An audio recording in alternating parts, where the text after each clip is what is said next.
5 years later, we have finally got a sequel to Godzilla. This is Godzilla, King of Monsters. It stars Kyle Chandler, Vera Farmiga, Millie Bobby Brown, Ken Watanabe, Bradley Whitford, Charles Dance. There's a lot of people in this, and it's obviously starring Godzilla as well. It is the Godzilla movie, King of the Monsters. Plenty of monsters in this movie, and it is about the rise of more of these titans and more of these monsters and how the world's changed since that first 2014 movie. Now, I was really surprised by the response for this movie and why, because the thing that I'd heard, and the thing you probably would have heard as well, is there's not enough humans in this monster movie.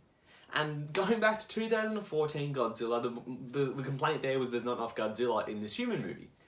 So when they finally delivered, now people are starting complaining. I definitely think there is a mix, but I still did enjoy this movie because it gave me those good monster scenes. So let's start with that. The monsters in this movie are cool, they're awesome, there's some really dope scenes. Ghidorah, Godzilla, Mothra, Rodan, those ones are the main, in particular, monsters I'm talking about. They had really, really dope scenes. The visuals looked really, really nice. They had really dope music while these fights were going on, and that was just something I wanted to see, and they kept showing me that, which is something I really was happy with. Yeah, are you trying to tell a story? I understand that, but they kept going back to the monsters, and that's why I'm not going to be too harsh on this movie, because they kept going back to these titans, and I was happy with that. I was like, alright, show me these scenes, and I'm happy with that, because that's what this movie is. When it came to the original, not the original, but the first Godzilla movie in 2014, it became kind of forgettable for me. It wasn't bad, I enjoyed it, I liked it, but I had really no urge to rewatch it, and maybe that's because there's just not that Godzilla factor that there should be in a Godzilla movie. This has that monster, this has that Godzilla factor, and I definitely give it props for that.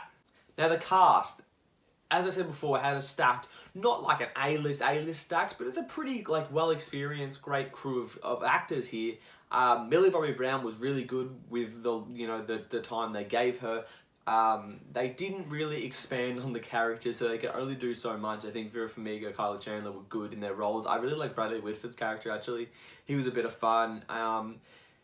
They just needed to expand on that, and that's the biggest thing of this movie that I'll get into, and why I liked this movie, and that was because they delivered on the monster thing, but what they didn't deliver on was the plot and the story and the characters. They could have fleshed them out. Yes, they're not wrong when people are saying that, but I don't think you should be specifically complaining about that when it's a monster movie. It's literally called Godzilla for a reason, so don't get too mad when they're like, give me more characters, I need to see those humans. Yeah, I suppose you do, but you don't if they give us enough monster shit. It definitely could have been better, and I don't think they've hit that balance yet, because this went way too far with the other way. The other one went way too far the other way with too much humans, not enough Godzilla. This one was a lot of Godzilla, not enough humans. You need that balance. I don't think this movie found that balance. The characters were kind of basic. You didn't really see any development with them. I think they needed to refine their roles a little bit and be like, they're going through this, show us this, and let's get this. Charles Dance's character, I don't even know if he was really the villain or what was the villain. I can kind of get what the villain was if he's not the villain, but I don't know if he was a bad guy or not. Like, I get it kind of is, but then it's kind of not, because then he either plays with like some Vera Farmiga scenes and stuff like that. It's just weird, it's muddled. The characters just didn't really show any signs of depth that could have seen, and the plot was definitely designed to give us the much monsters as possible, which I get, because it worked in that sense of giving us the monsters, but the plot was definitely designed around how we're going to get the monsters to show up next, and that was basically what it is. It was very plain. There was very many plot holes or like expected shit to happen of just, oh, that was perfectly timed, wasn't it? Oh, that worked out very well for you guys, didn't it? Or just shit like just them going around the world very quickly. I'm just like, you got like continent to continent, and you're doing it in like 20 minutes, and it's meant to take like a day. Like, there was bits of this movie that I understand what critics are really shitting on when it came to what they're not enjoying about that, because there is no character depth, and it doesn't give you that story that you need, but it gives you the monsters that you need, and that's literally enough for me. Is it enough for me to rave about this movie? No. But is that enough for me to not hate this movie and enjoy this movie? Yes, completely.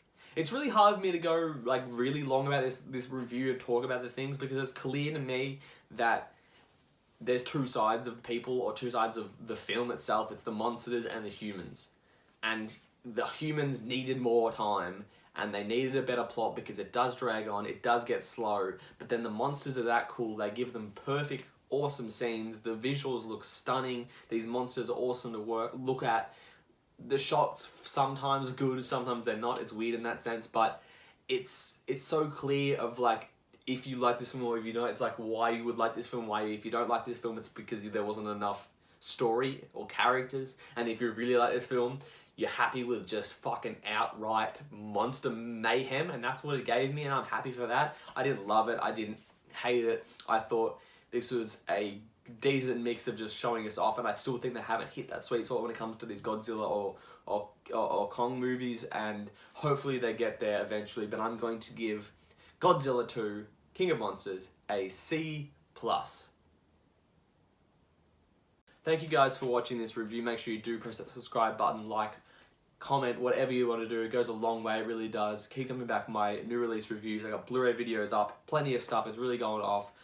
I'm trying to figure out what I'm going to do for the Saturday video. I'm debating whether it's going to be a box set or a pop video, but one or the other. And then probably my Dark Phoenix review will hopefully be up on Tuesday next week. But that is enough, maybe Wednesday. That's enough chatting after this. Hope you guys did like it. Again, thumbs up, like, whatever. Have a good one.